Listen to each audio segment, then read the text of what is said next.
Welcome to students on YouTube channel of GC Barmer. जैसे कि last class में अपन ने डिस्कस किया था about the introduction part of the strength of material SOM और also go through the syllabus of the SOM and material testing lab. तो normally अपना जो यूनिट्स जो रहेगी इसमें आज अपन इंट्रोडक्शन पार्ट्स और सेकंड जो यूनिट है सिंपल स्ट्रेस और स्ट्रेन के बारे में अपन थोड़ा बहुत डिस्कशन करेंगे। और नेक्स्ट क्लास में अपन कंपाउंड स्ट्रेस या फिर इसी टॉपिक को आगे और गो थ्रू करेंगे एज पर ये कुछ टेक्स्ट बुक्स के बारे में बताया था आपको and units of the force length and stresses. ये क्वेश्चन मैं आपसे पूछता हूं कि नॉर्मली जो फोर्स की जो यूनिट होती है फॉर मैट्रिक और ऐसा यूनिट में आप क्या लेते हो। देन लेंथ की जो यूनिट है वो कितने डिफरेंट टाइप्स ऑफ ले सकते हो भाई, कि अगर ब्रिटिश में है तो इंच में ले सकते हो, फीट में ले सकते हो, और मैट्रिक यूनिट में है तो मीटर, सेंटीमीटर, एमएम और ऐसा यूनिट में भी ये भी। और इसको गो थ्रू होता है ना थोड़ा बहुत चेंजेस जो एक यूनिट से दूसरे चेंज में यूनिट चेंज करेंगे, जैसे 1 मीटर इक्वल टू 100 मीटर। बहुत सिंपल है लेकिन बहुत लॉजिक होना चाहिए। अगर आपका क्वेश्चन घुमाने के लिए वो कुछ क्रॉस सेक्शन एरिया या लेंथ ऑफ द बार अगर इंचेज में लिखता है तो इंच को आप सेंटीमीटर में कैसे कन्वर्ट करोगे। ओके, तो एक तो ये इंपॉर्टेंट पॉइंट हो गया आपके लिए। देन इसी में एक चीज याद रखना कि स्ट्रेस की जो यूनिट्स हैं वो मोस्टली या तो पास्कल में होती है। पास्कल मींस पर मीटर स्क्वायर पे कितना फोर्स लग रहा है, तो न्यूटन पर मीटर स्क्वायर है। इसको करेक्ट कर लेना, pascal equal to newton per metre square. और M mega pascal means M का मींस मेगा 10 की पावर 6 और जी फॉर गीगा 10 की पावर 9। इसमें कंफ्यूजन नहीं होना चाहिए। काफी बार जो ई की यूनिट्स है या फिर सिग्मा की यूनिट्स, दोनों को सिग्मा मींस स्ट्रेस, ई मींस यंग्स मॉडुलस, इसकी यूनिट्स या तो मेगा पास्कल में दे रखी होती है या फिर गीगा पास्कल में। तो काफी बार स्टूडेंट्स क्या करते हैं कि ये जल्दी क्वेश्चन अटेम्प्ट करने के चक्कर में क्या होता है कि आप मेगा की जगह तो क्या लिखते हो 10 की पावर 3 और गीगा की जगह 10 की पावर 6। नो, आपको मेगा की जगह लिखना है 10 की पावर 6 और पास्कल में उसको कन्वर्ट करना है ना। देन अब आप इसको यूनिट्स को चेंज कर सकते हो, है ना। देन गीगा पास्कल में क्या होगा 10 की पावर 9 आपको राइट डाउन करना है। अब आगे बढ़ते हैं नेक्स्ट स्लाइड में। अब जो सब्जेक्ट जो है आपका स्ट्रेंथ ऑफ मटेरियल, इसमें क्या क्या इसके नॉर्मली आउटकम्स या फिर ऑब्जेक्टिव क्या है इस सब्जेक्ट का वो अपन पढ़ेंगे। उसके बाद में बहुत सिंपल जो टर्म्स जो है स्ट्रेस और स्ट्रेन, इन दोनों टर्म्स के बारे में बताऊंगा। मटेरियल्स के बारे में बताऊंगा कि फर्स्ट भाई रिजिड मटेरियल क्या होता है, फ्लेक्सिबल मटेरियल क्या होता है, उसके बारे में। तो फर्स्ट चलो स्टार्ट करते हैं। Okay, then strength of material या फिर मैकेनिक्स ऑफ मटेरियल्स, ये क्या है। It is the deal about the behaviour of solid object subjected to stresses या strain, subjected to external forces or subjected to restraint deformation of the body। इस line का meaning ये है कि आपको जस्ट ये देखना है कि फर्स्ट कोई भी ऑब्जेक्ट मींस आपकी सॉलिड बॉडी होनी चाहिए। देन ये जो ऑब्जेक्ट जो है सॉलिड ऑब्जेक्ट, ये ड्यू टू एक्सटर्नल फोर्सेस, या तो एक्सटर्नल फोर्सेस, जब भी मैं लिखूं कि एक्सटर्नल फोर्सेस, इसका मीन्स है कि फोर्सेस भी लग सकता है और मोमेंट भी लग सकता है और टॉर्जनल भी लग सकता है। इस टर्म्स को कॉमन मानेंगे अपन। तो एक्सटर्नल फोर्सेस लग सकता है और इसको रेस्ट्रेन करने के लिए भी क्या होना चाहिए आपके सामने, फोर्सेस या फिर रिएक्शन। कि अगर एक बॉडी, जस्ट अज्यूम कि ये कोई बॉडी है और ये जो सरफेस, जिस सरफेस पे लाई कर रही है, वो जो सरफेस है वो है आपकी frictionless surface. Then frictionless surface. Then if we put external force F, तो इस पर्टिकुलर बॉडी में स्ट्रेसेस जनरेट होंगे कि नहीं होंगे? कि ये जो बॉडी है ये क्या है कि आपके कि इसके अंदर फोर्सेस जो है वो जनरेट होंगे कि नहीं होंगे? जब तक ये बॉडी अगर रेस्ट्रेंट नहीं है, मींस ये सपोर्ट नहीं है, तब तक इस बॉडी में स्ट्रेसेस जनरेट नहीं होंगे। और दूसरा क्या हो सकता है, इसी ऑब्जेक्ट को अगर मैं कंस्ट्रेंट कर दूं bye the help of support, मान लो ये सपोर्ट मैंने इस पर्टिकुलर बॉडी पे, अब क्या हो रहा है, due to external force F, object जो या फिर सॉलिड जो बॉडी है आपकी, ये क्या होगी, टू रेस्टेंट मींस फोर्स जो है वो उसको आगे पुश करेगा, बट जो रेस्टेंट है मींस रिएक्शन या सपोर्ट, वो क्या करेगी, इसके अपोजिट फोर्सेस जनरेट करेगी, जिसको बोलते हैं रिएक्शन। ओके, रिएक्शन तब आएगा जब आपका एक्सटर्नल फोर्सेस को रेस्ट्रेंट करने के लिए आप प्रोवाइड करते हो। बात एकदम जो टर्म्स जो है वो बिल्कुल एकदम नोट डाउन करना अपनी नोटबुक में, कि स्ट्रेसेस, फर्स्ट स्ट्रेसेस कैसे जनरेट होंगे। काफी बार क्या होता है कि अगर ऑब्जेक्ट आपको दे रखा है सिंपल, जैसे ये वाला ऑब्जेक्ट है, जस्ट एग्जांपल मैं मानूं कि ये आपका व्हील है, व्हीकल, और इस पे फोर्सेस लग रहा है F। अब आपसे क्वेश्चन पूछा जाए कि इसमें स्ट्रेसेस जनरेट होंगे कि नहीं होंगे, तो पहली कंडीशन ये होनी चाहिए कि आपके सामने इस पर्टिकुलर ऑब्जेक्ट को रेस्ट्रेंट करने के लिए आप किसी तरह का रिएक्शन या सपोर्ट नहीं कंस्ट्रक्ट कर रहे, तो इस पर्टिकुलर बॉडी में स्ट्रेसेस जो है वो जनरेट नहीं होंगे। इस पर्टिकुलर बॉडी में स्ट्रेसेस आपके जनरेट नहीं होंगे। इसी बॉडी को अगर मैं एक और डायग्राम बनाऊं कि व्हीकल है और स्मूथ सरफेस पे, बट यहां पे आपने क्या कर दिया, एक रिएक्शन या फिर सपोर्ट प्रोवाइड कर दिया, तो सेकंड जो कंडीशन है, सेकंड कंडीशन में स्ट्रेसेस जनरेट होंगे।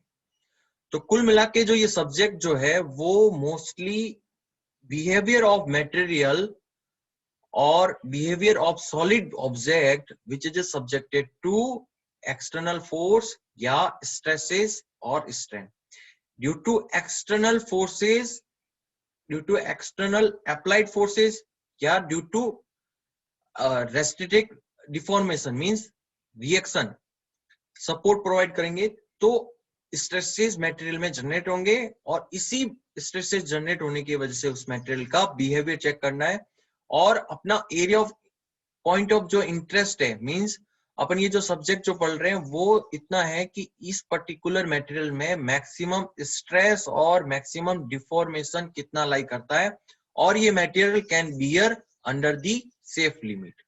ओके, तो इसके लिए क्या करना पड़ेगा, बहुत सारे डिफरेंट मेथड्स होंगे for calculating the stress.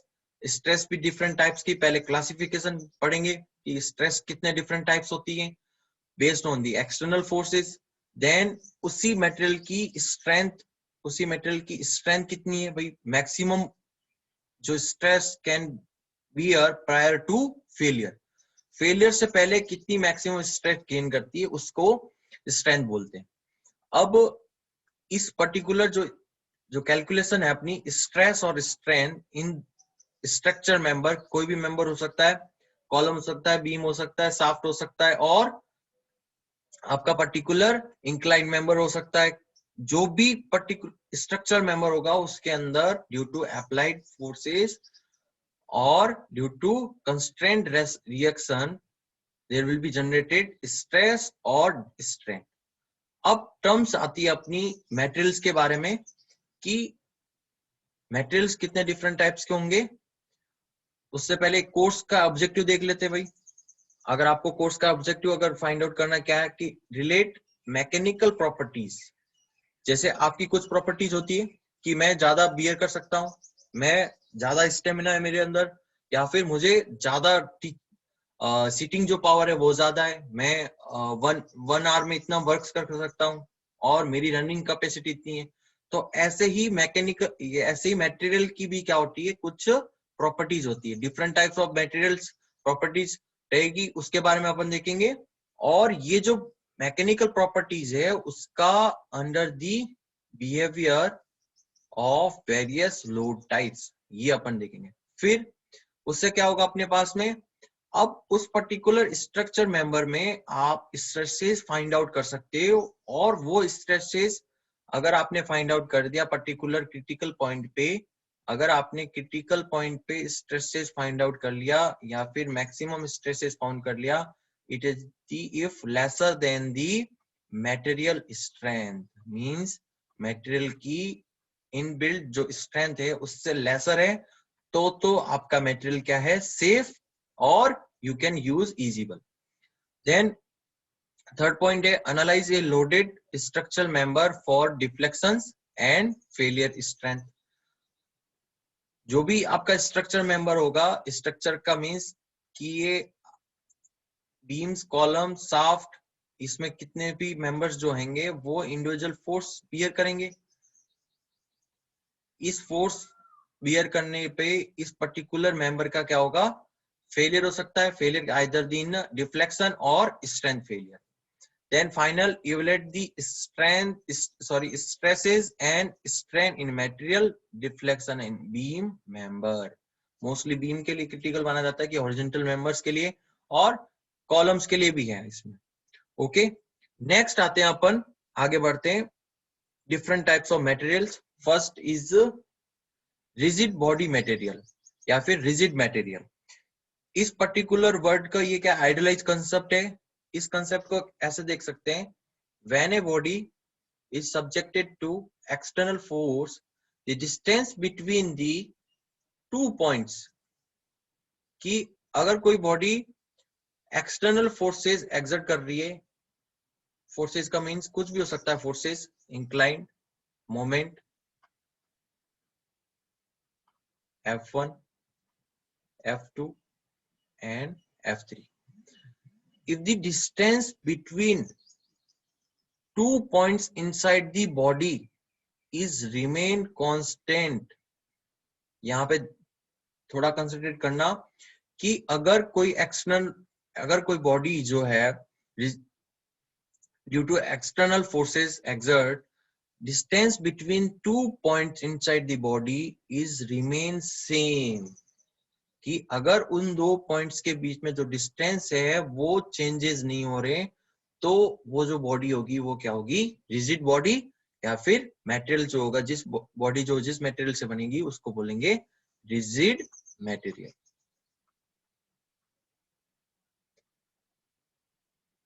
Simple example आपका व्हीकल हो गया, कार या फिर वेन, जो भी, अगर इसके अंदर फोर्सेस जैसे एक्सटर्नल फोर्सेस, अगर विंड है और उसके पीस जो उन दोनों के बीच में जो डिस्टेंस है, लेट पॉइंट ए और बी, उसके बीच में रिमेन कांस्टेंट है, तो वो जो बॉडी होगी वो क्या हो जाएगी, रिजिड बॉडी। लेकिन ऐसा देखा है कि जनरली कि अगर कोई बॉडी किसी मेटेरियल से कंस्ट्रक्ट बनी हुई है, तो अगर आप एक्सटर्नल फोर्स एक्सर्ट करोगे उस पे, तो कुछ ना कुछ तो डिफॉर्मेशन होगा, मींस उन दो पॉइंट्स के बीच में मेटेरियल आइदर दी कंप्रेस और इलोंगेट, उन दो पॉइंट्स के बीच में डिस्टेंस होगा। तो इसलिए जस्ट आइडियलाइज स्टडी करने के लिए रिजिड बॉडी अपन एज्यूम करते हैं, but practically there is no rigid body exist in world. Next आते हैं अपन डिफॉर्मेबल या फिर फ्लेक्सिबल बॉडी। डिफॉर्मेबल नाम से पता चल रहा है कि if two points on inside a body due to external forces, applied forces, the distance between two points is changed regularly, then body is called deformable body या material is called deform। बहुत simple example है कि athlete में we use a bar for gaining the higher jump, then we use the deformable bar, means deformable bar means elastic bar, इस properties को बोलते हैं elastic. तो a deformable body is defined as body on which on which distance between two points changes under the action of some forces.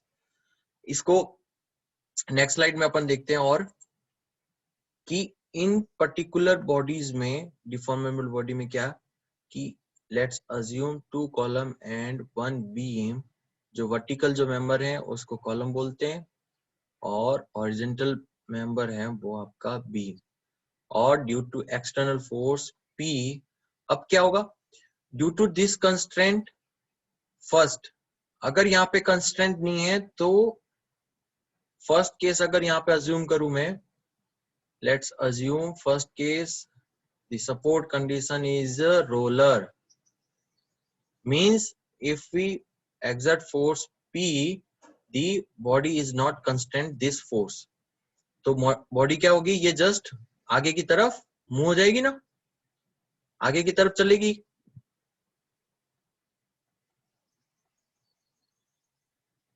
तो first external forces को constraint करते हैं तभी स्ट्रेसेस जनरेट होते हैं, पहला दिमाग में ये होना चाहिए। तो फर्स्ट अब क्या होगा, due to this force and due to this restraint provide supports और reaction provide there is stresses और strain generated in the body, और ये बॉडी क्या करेगी, इस कंस्ट्रेंट फोर्सेस को रेस्ट्रेन करेगी और कुछ डिफॉर्म हो जाएगी। ये है आपकी डिफॉर्मेशन बॉडी। ओके, नेक्स्ट अपन इसमें पढ़ते हैं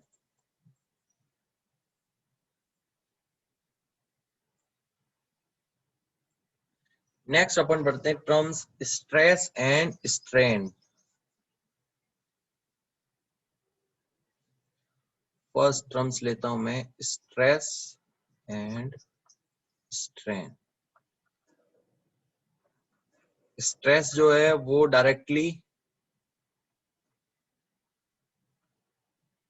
internal resistance force and deformation, जो स्ट्रेन टर्म्स है वो डायरेक्टली डिनोट करेगी डिफॉर्मेशन को। ओके, देन पर्टिकुलर क्या है कि if a body is restraint, जिस रेस्ट्रेंट का मीन्स ये बॉडी आपकी रेस्ट्रेंट है, when you applied the external force, let's assume P, due to this force there will be internal resistance generated by the material which is called resisting force। ये क्या है, resisting force R। then stress is defined as resisting force per unit cross sectional area। Area जो है वो जिस particular strain या जिस particular reaction या फिर रेजिस्टिंग फोर्स जनरेट करता है वो एरिया से आपको डिवाइड करना है, we can calculate, we can get stress. तो स्ट्रेस फिजिकल क्वांटिटी नहीं है, आप उसको मेजर नहीं कर सकते, डायरेक्टली अपन कैलकुलेट कर सकते हैं by the help of calculating the external force due to this equilibrium. ये जो बॉडी है, ये बॉडी क्या होनी चाहिए, इक्विलिब्रियम, अंडर इक्विलिब्रियम होनी चाहिए। अगर अंडर इक्विलिब्रियम नहीं है मींस स्ट्रेसेस जनरेट नहीं होंगे। तो P equal to R, then area of the this face equal to A, then stress which is denote as sigma. याद रखना स्ट्रेस को किस तरह डिनोट करते हैं, sigma. Then resisting force R divided by area A equal to P by A. This is called stress. Okay? अब तीन condition मैं आपके सामने रखता हूं, तीनों कंडीशन में मेरे को बताओगे कि स्ट्रेसेस कब जनरेट होंगे। फर्स्ट एक बॉडी है जिसमें stand on frictionless surface,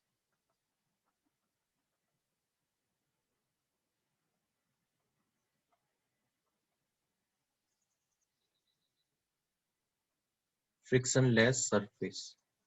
Okay, then force is exert F, first condition. Then second condition is body is constant on friction surface, means frictionless surface,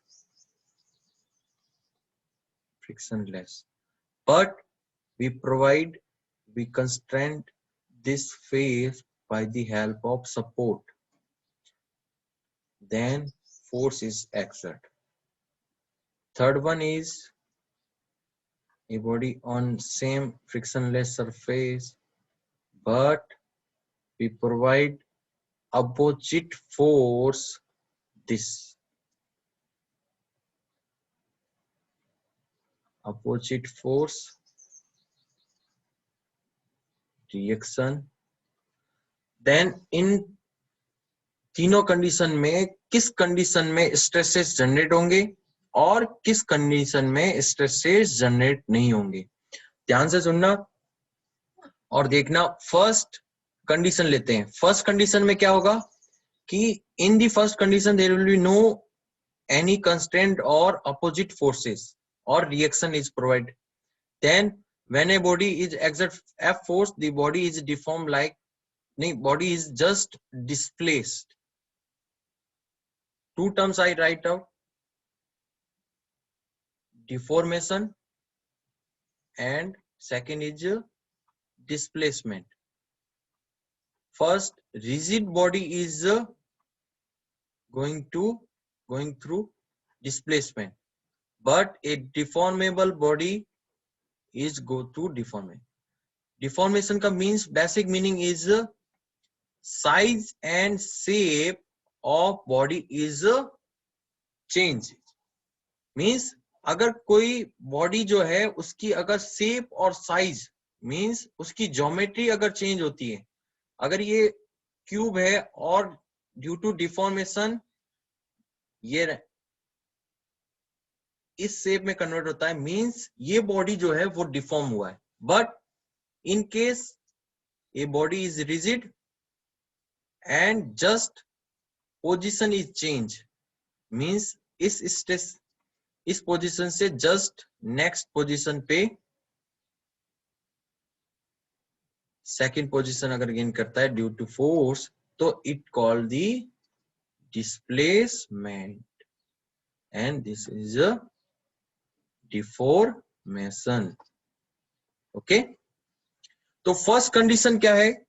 first condition easily है कि normally जो forces exert कर रहा है इसके, और body क्या होगी? जस्ट डिस्प्लेसमेंट, क्योंकि आपने कुछ कंस्ट्रेंट प्रोवाइड नहीं किया। और स्ट्रेसेस जो है इसके अंदर सिग्मा की वैल्यू क्या होगी? 0, है ना, क्योंकि एक्सटर्नल फोर्स तो एक्सर्ट कर रहा है but internal resisting force can not generate due to not providing the constraint या रेजिस्टेंस या opposite reaction. Then in the second condition, the force is exert on the body. If I draw the free body diagram of this problem,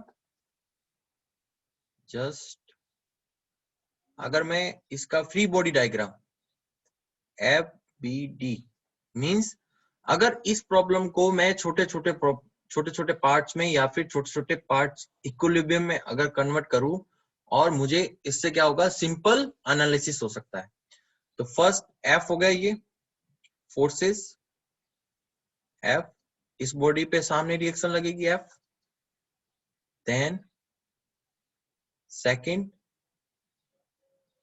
part, ये इसके opposite forces लगेगा equilibrium due to, तभी तो ये दोनों forces neglect होंगे। तो this force is comes to F equilibrium, then opposite force F, then provide this support as resisting force, this called reaction।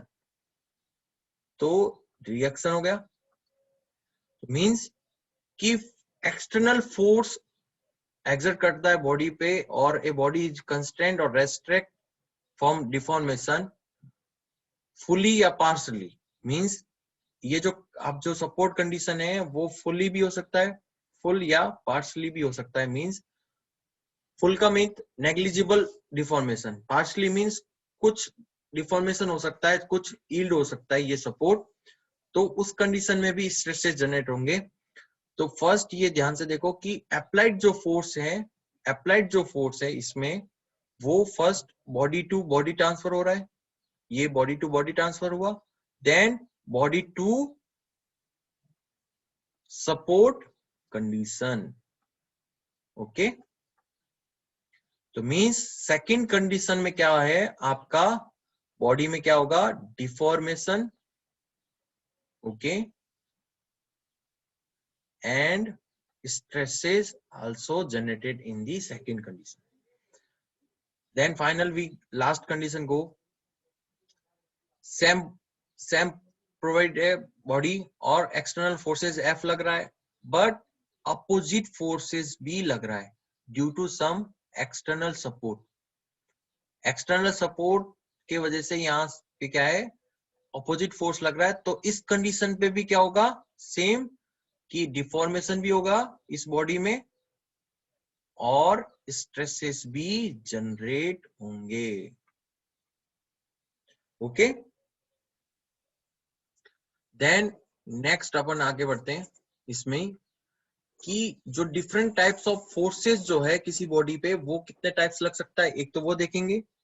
तो फर्स्ट ये देखो, पॉइंट्स लिखो कि पॉइंट्स क्या है अपने, कि जो स्ट्रेसेस हैं वो are generated, means stress generate होती है due to generated as a resistance to the applied external load या forces. Okay, applied external forces और load. Second आएगा due to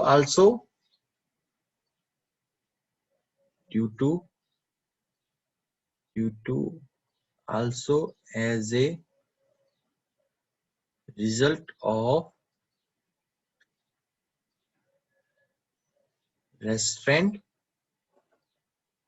deformation. Okay, stress is always हमेशा लगना कि resistance force divided by area. Okay, और ये जो generate हो गए due to external force, external load और due to as a result of restraint deformation, ये भी होना चाहिए। अगर डिफॉर्मेशन को ही अगर रेस्ट्रेंट नहीं करेंगे तो बॉडी में स्ट्रेसेस जनरेट नहीं होंगे। Then finally if we stress is classified broadly into two types. First is normal stress, then second is shear stress. Normal stress, then second is shear stress. Okay,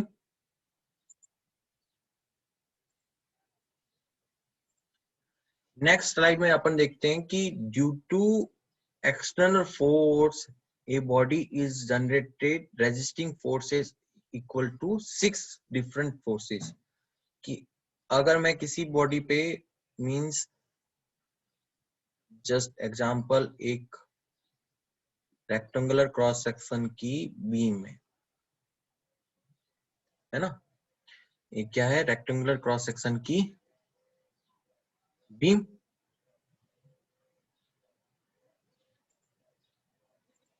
और इस beam की length होगी आपकी L. Okay, cross section is width is B and H. ये जो मैं बार बार word जो बोल रहा हूं, cross section, cross section means इस लाइन के परपेंडिकुलर अगर फॉर एरिया ऑफ बार इस पर्टिकुलर सेक्शन पे जो एरिया जो होगा वो होगा इसका क्रॉस सेक्शन, है ना, perpendicular to the length. Okay, और फोर्सेस। अब इस पर्टिकुलर फोर्सेस या फिर इस पर्टिकुलर बॉडी पे अगर external force means just simple asking load P and moment M, then a standard point, let's assume X, and from this point, ध्यान से देखना कि इस पॉइंट पे टोटल कितनी रिएक्शंस या टोटल कितना इंटरनल रेजिस्टेंस जनरेट हो सकता है इस पर्टिकुलर बॉडी के लिए। फर्स्ट ये है इसकी एक्सिस टॉप, ये है मिड, इस एक्सिस को नाम दे देता हूं मैं X, then vertical axis is Y, then this point is this axis belongs to Z axis. Okay, just asking, if I choose 3 fingers and 2 fingers and thumb, then this figure is belong to X axis and this is Z axis and thumb belongs to Y axis. Okay, simple. Then first internal forces is P equal to Fx. Then second force is Fy and third force is Fz. Okay, so first Fx, which is called axial force. Okay, second is Fy is called the shear force या tangential force. Tangential means कि इस particular जो cross section है उसके इन plane forces लग रहा है, means ये टेंजेंशियल लग रहा है। और एफएक्स कैसे लग रहा है? नॉर्मल। नॉर्मल मींस इस पर्टिकुलर क्रॉस सेक्शन एरिया के अगर मैं नॉर्मल ये ड्रॉ करूं, इस पर्टिकुलर क्रॉस सेक्शन एरिया के ये नॉर्मल ड्रॉ करूं, तो इस एक्सिस के पैरेलल जो फोर्सेस लग रहा है वो क्या है? Axial forces. Then in plane जो फोर्सेस हैं वो क्या है? Fy और Fz। तो Fy और Fz को क्या बोलते हैं? शियर फोर्स या tangential force. Then we are coming for go through the moment. In this condition, the moment corresponding x-axis mx, then in the z-axis mz, then third one is my. Okay, moment को बिल्कुल एकदम ध्यान से देखना कि moment जो denote कर रहा हूं वो कैसे कर रहा हूं। थंब की जो डायमेंशन है, सॉरी थंब की जो डायरेक्शन है वो पर्टिकुलर एक्सिस के डायरेक्शन में होनी चाहिए। तो फर्स्ट ये जो एक्सिस मैंने क्या किया, जस्ट अगर मैं इस एक्सिस को बनूं, ये जो एक्सिस है वो है कौन सी? एक्स एक्सिस, है ना। ये जो एक्सिस है आपकी क्या है? X axis. ओके, तो थंब को मैंने इस साइड में डिनोट किया। देन जो फिंगर जो है वो डिनोट करता है डायरेक्शन ऑफ मोमेंट। ओके, ये जो थंब का जो डायरेक्शन है वो तो होगा एक्सिस, और फिंगर की जो डायरेक्शन होगी वो डिनोट करेगी mx।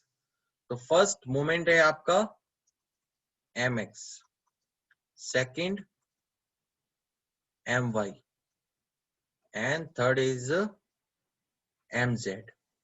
ओके, mz की डायमेंशन अगर मैं आपसे पूछूं कि mz जो मैं दिखा रखा है यहाँ पे, ये पर्टिकुलर mz जो है, ये जो mz है, तो mz के लिए आपको क्या करना पड़ेगा? थंब की डायरेक्शन जो है वो कहाँ रखनी पड़ेगी? जेड एक्सिस, और फिंगर जो है वो उस पर्टिकुलर डायरेक्शन पे। तो जेड और पर्टिकुलर डायरेक्शन क्या हो जाएगी mz, और इसी तरह y की डायरेक्शन में थंब और डायरेक्शन उसके फिंगर के डायरेक्शन में तो my। तो mx जो है वो एक्सिस के पैरेलल है और इस क्रॉस सेक्शन एरिया को क्या कर रहा है, ट्विस्ट कर रहा है। तो इस पर्टिकुलर मोमेंट को बोलते हैं twisting moment. Okay, and my and mz is called bending moment. यहां तक समझ में आया कि नहीं आपको?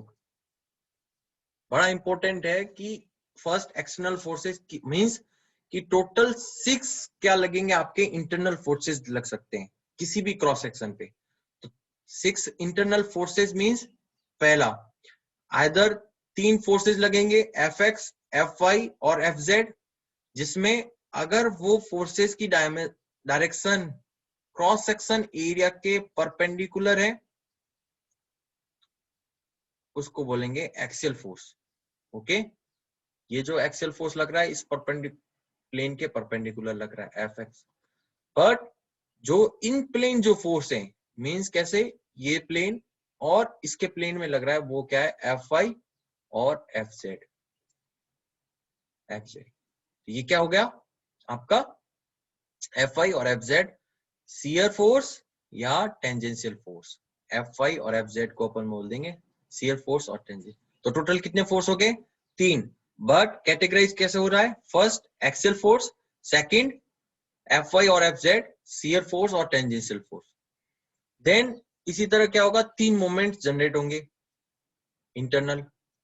तो पहला मोमेंट है आपका ट्विस्टिंग, जो उसके लॉन्गिट्यूडनल एक्सिस के पैरेलल है और वो क्या कर रहा है, उस पर्टिकुलर मेंबर को क्या कर रहा है, ट्विस्ट कर रहा है ना।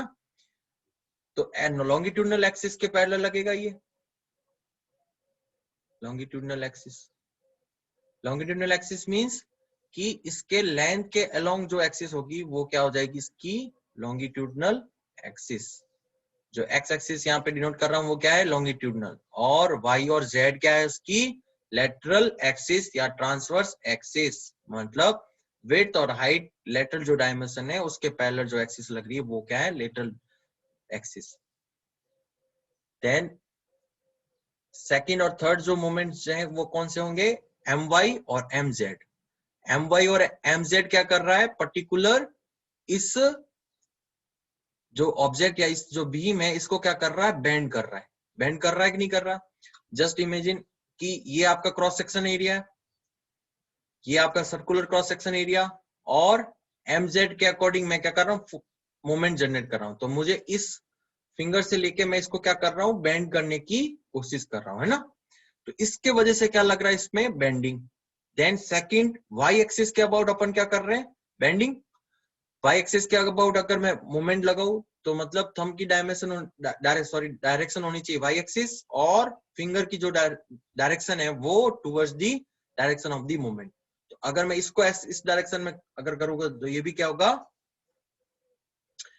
बेंडिंग जनरेट होगा ना। तो टोटल कितने हो गए, 6 जो है वो इंटरनल रेजिस्टेंस रह सकते हैं, बट कैटेगराइज करूं तो टोटल 4 ही होते हैं। फर्स्ट एक्सेल फोर्स हो सकता है fx, सेकंड शियर फोर्स या टेंजेंशियल फोर्स जनरेट हो सकता है fy and fz। Third one is bending moment generate हो सकते हैं my और mz, and last is twisting moment equal to mx।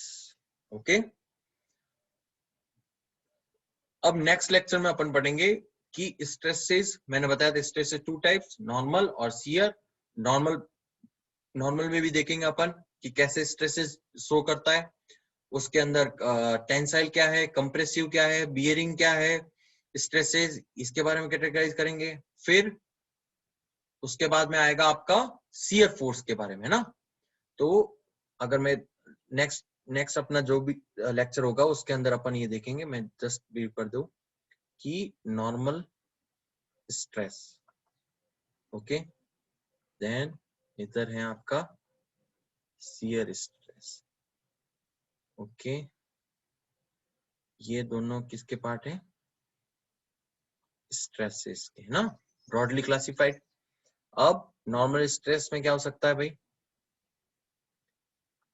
Tension, then compression, then bending stresses. Bending stresses due to axial, due to axial tension लग सकती है, compression लग सकती है। बेंडिंग स्ट्रेस में क्या होगा? टेंशन भी और कंप्रेशन, है ना। देन आएगा आपका बियरिंग स्ट्रेस। बियरिंग स्ट्रेसेस कैसे जनरेट होती है? When the two bodies are contact, means अगर जैसे ये मेरा फिंगर है और ये पेन है, इन दोनों बॉडीज को अगर मैं कांटेक्ट करूंगा और ड्यू टू कांटेक्ट दोनों बॉडीज के बीच में क्या कंप्रेसिव स्ट्रेसेस जनरेट होती है, और यही स्ट्रेसेस को बोलते हैं bearing stress.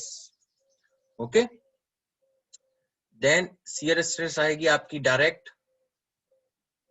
Shear stress and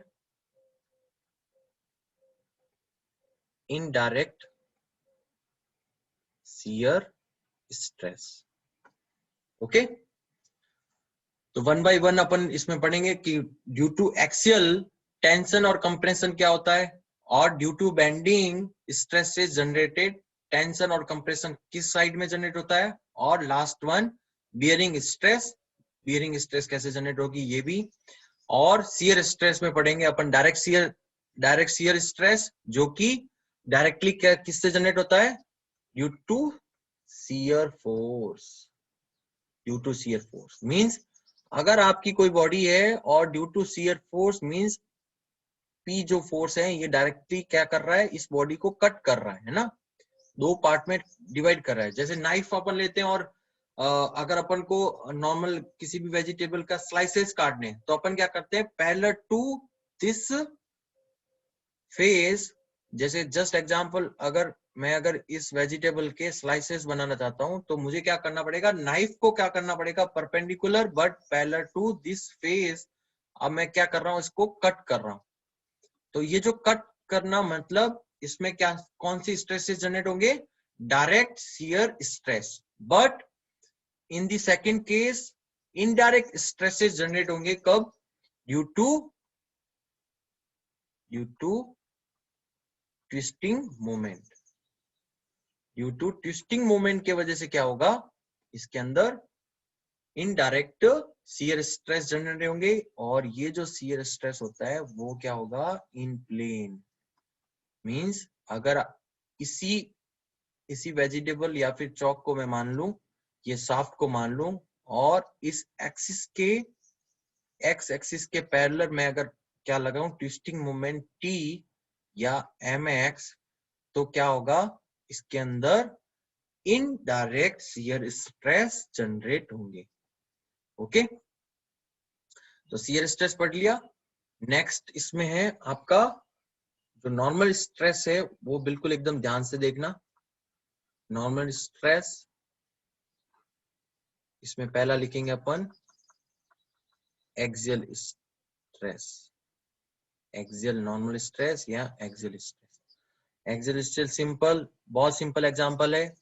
कैसे कि इफ आई ए टेपर्ड या sorry prismatic bar uniform cross section, क्या इस पर्टिकुलर बार को just like pencil, if I take pencil then if I pulling means जो आपका फोर्स जो है वो पुल कर रहा है, तो उसके अंदर कुछ स्ट्रेसेस जनरेट होंगे पेंसिल के अंदर, और इसी फोर्स की जो डायरेक्शन है अगर मैं पुश करूं तो इसके अंदर स्ट्रेसेस कौन से जनरेट होंगे वो डिपेंड करेगा। तो फर्स्ट अगर आप टेंशन लगाते हो टी, टेंशन या पुल, तो क्या होगा? इसके अंदर क्या जनरेट होंगे? एक्सियल स्ट्रेस, और उसका नेचर क्या रहेगा? टेंशन।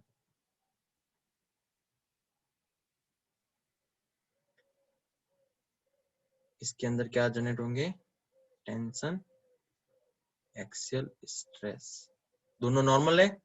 नॉर्मल मतलब इस पर्टिकुलर क्रॉस सेक्शन के परपेंडिकुलर है ना।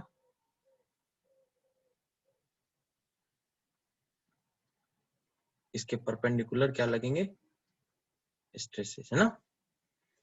अब इसी के अंदर सेकेंड एग्जांपल लेते हैं। इसी रॉड या फिर आपकी जो पेंसिल है उसको आप क्या कर रहे हो, पुश, P फोर्स से या C फोर्स से आप क्या कर रहे हो, पुशिंग या कंप्रेस। जैसे इस पेंसिल को अगर मैं पुश करूंगा दोनों हैंड से, तो इसके अंदर क्या क्या स्ट्रेसेस जनरेट होंगे, कि इसके अंदर जनरेट होंगे पर्टिकुलर कंप्रेसिव स्ट्रेस। इस तरह डिनोट करते हैं कि इसके अंदर इस पेंसिल को क्या करेगा, ये अपोजिट फोर्स लगाएगा, कंप्रेसिव है ना। तो ये जो स्ट्रेसेस होती है उसको बोलते हैं compression stress. Okay, then next आते हैं अपन, इसी में आगे बताया था मैंने, क्या बताया था, बेंडिंग। सेकंड क्या बताया था, बेंडिंग स्ट्रेस। ये क्यों जनरेट होता है, due to bending moment.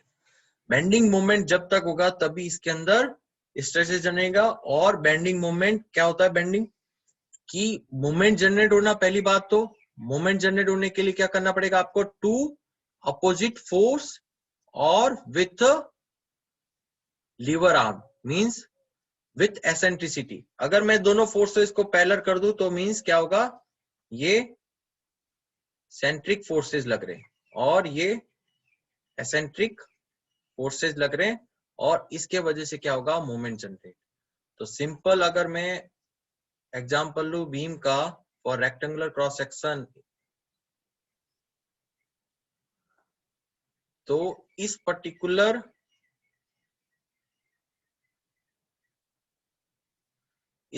Cross section area पे क्या लग रहा है, फोर्सेस P, और यहाँ पे नीचे के डायरेक्शन में लग रहा है P। बट इन दोनों के बीच में क्या है, कुछ लीवर आर्म H। तो रिजल्टेंट इस पर्टिकुलर क्रॉस सेक्शन एरिया पे क्या जनरेट होगा, मोमेंट। और ये जो मोमेंट होगा वो क्या करेगा, इसको बेंडिंग है ना। तो moment equal to couple force multiply by eccentric distance या लीवर आर्म, है ना। तो due to this bending moment, अब इस पर्टिकुलर मटेरियल पे किसी क्रॉस सेक्शन की अगर बात करूं, इस क्रॉस सेक्शन को let's assume this cross section, इस क्रॉस सेक्शन को अगर मैं बाहर निकल तो क्या होगा, ये क्रॉस सेक्शन, इस क्रॉस सेक्शन पे क्या होगा, ये है इसकी न्यूट्रल एक्सिस, मींस यहाँ पे कोई तरह की स्ट्रेसेस नहीं लग रही। तो ये जो पोर्शन है वो तो क्या डिनोट कर रहा है, ये जो पोर्शन है क्रॉस सेक्शन एरिया का, इस पे क्या लग रही है, कंप्रेसिव स्ट्रेसेस। ओके, ये क्या है, एक तरह का स्ट्रेस प्रिज्म। कैसे, अगर मैं सीधी लाइन ड्रॉ करूं, ये यहाँ पे न्यूट्रल एक्सिस मानू, मींस यहाँ पे जो स्ट्रेसेस है वो 0, और इस पॉइंट पे मैक्सिमम स्ट्रेस लग रही है वो भी कंप्रेसिव। फिर जैसे जैसे आप न्यूट्रल एक्सिस की तरफ जाओगे तो ये पढ़ेंगे अपन कि स्ट्रेसेस की वैल्यू नेग्लिजिबल 0 होगी ना, तभी तो 0 होगी। यहाँ सिग्मा मींस स्ट्रेसेस और मैक्सिमम। ओके, और इसका अपोजिट एंड अगर मैं कंसीडर करूं तो क्या होगा, यहाँ पे क्या जनरेट होंगी, यहाँ पे जनरेट होंगी टेंशन, है ना। इस टेंशन की वजह से फोर्सेस जनरेट होंगे, और ये है आपकी total overall bending stress, sigma maximum, compressive negative और टेंसाइल पॉजिटिव। इस वाले पोर्शन में तो क्या लग रही है, कंप्रेशन, और इस वाले में लग रहा है टेंशन, और इनका रिजल्टेंट जो फोर्स होगा उसी के वजह से क्या होगा, इसके अंदर रेजिस्टिंग मोमेंट जनरेट होगा। देन लास्ट वन है आपकी स्ट्रेसेस में, third one is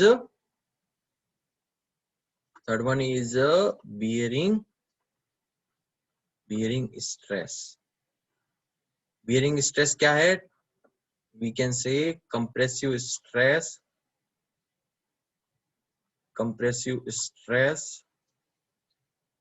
arising when one body is supported by another body. It's called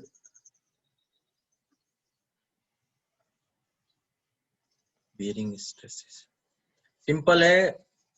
कैसे कैसे अगर डिनोट करूं कि अगर आपका जैसे फिंगर्स के बीच में अगर पेंसिल इंसर्ट करते हैं तो दो मटेरियल्स क्या कर रहा है, जैसे ये मेरा हैंड है और इसके ऊपर जो मटेरियल जो बियर कर रहा है जैसे ये पेन और हैंड, और अगर मैं इसमें दो और पेन अगर यहाँ पे अगर डिनोट करूं तो क्या होगा कि यहाँ पे वन बॉडी दूसरी बॉडी को सपोर्ट कर रहा है, मींस पहली बॉडी इसके ऊपर क्या कर रही है, कंप्रेसिव स्ट्रेस जनरेट कर रही है और वापिस रिएक्शन इसके ऊपर दे रही है.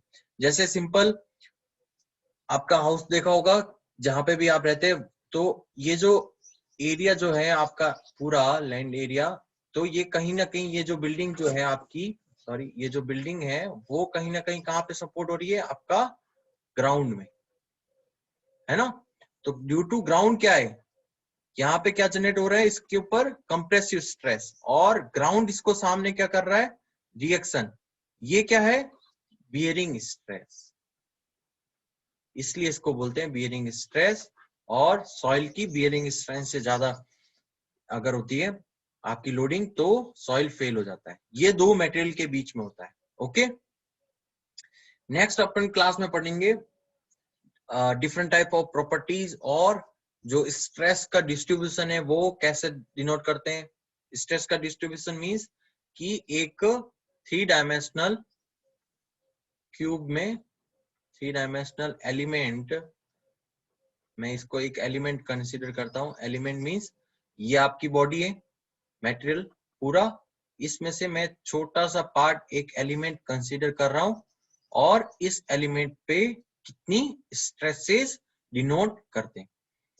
सेम नॉर्मल स्ट्रेस होगी, शियर स्ट्रेस भी होगी, और किस किस फेज पे होगी ये नेक्स्ट क्लास में देखेंगे. Okay, thank you once again. Due to COVID stay safe और स्टे होम.